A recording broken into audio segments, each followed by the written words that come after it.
ดังเสียงมาเผียวเมืองไทยเนี่ยจะมือยำถึงเมืองซูเดมี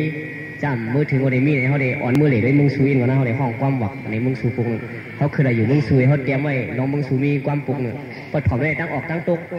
ตั้งห้องตั้งซ่านมันมีสั่งเลยนะ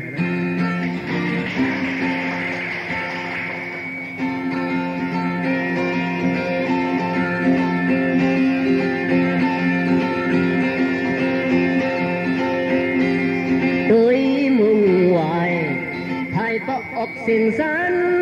ลอยสายแรงมุงมองไปกลมือกาเสียงกลมือขุดเสียงเขาเอาทงเปิดเขียวเฮ็ดก็หูมาเวกินน้ำกัดตีปลาเขียวเวกินเขาเส้นเขาซอยตีปลาเน่งลูกพ่อลูกผู้สบสื่อสายแรงลอยสองเท่าหักต้นคอเสียงคนไก่โดยมุ่งไหวเป้าห้องสดเสีลอยสันสุงขี้โวเหตัดไว้แขนเลียนคัดแหงมุงหันแทงป่าสมมึงอดไก่หลักสันตดคบอมมักเวทเราเตรียมแปลงไว้ซ้อมเป็นยาจียาแห้งให้โจมนอุ้ยก็อุ้ยเสมาสัมมาไก่อ่อนโมมึดมักแม่นป่าสมกับเราปันปังมุนเฮาไข่กว่าหน้าตั้งตกแทงก็เขา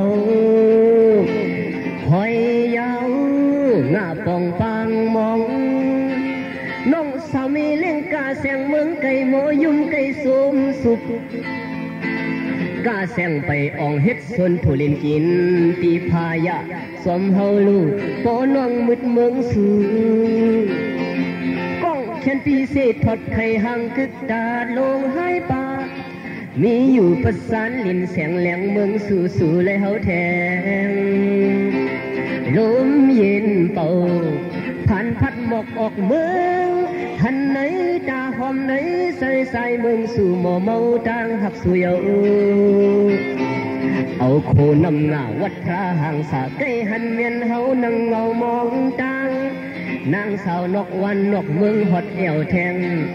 ลูกพ่อลูกผู้ศพสื่อสายแหลงลอยทรงเท่าเมืองสู่ลินแสงเมืองสู่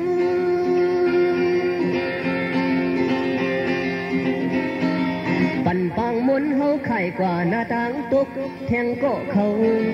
หอยยาวงาปองปังมองน้องสาวมีเล่นกาแสงเมืองไก่โมยุ่มไก่สมสุขกาแสงไปอ่องเฮ็ดส่วนทุลินกินตีพายะสมเฮาลูกปอน้องมืดเมืองสู่ก้องแขนปีเศษทอดไข่หักกึกตาลงให้ปามีอยู่ประสานลินเสียงแหลงเมืองสู่เลยเฮาแทงลมเย็นเป่าผ่านพัดหมอกออกเมืองหันไหนตาหอมไหนใส่เมืองสู่หมอเมาต่างหักสู่เยาเอาโคนำงาวัดพระห่างสะใกล้หันเมียนเฮานั่งเงามองต่างนางสาวนกวันนกเมืองหอดเอวแทงลูกพ่อลูกผู้ศพสื่อสายแหลงลอยทรงเท่าเมือง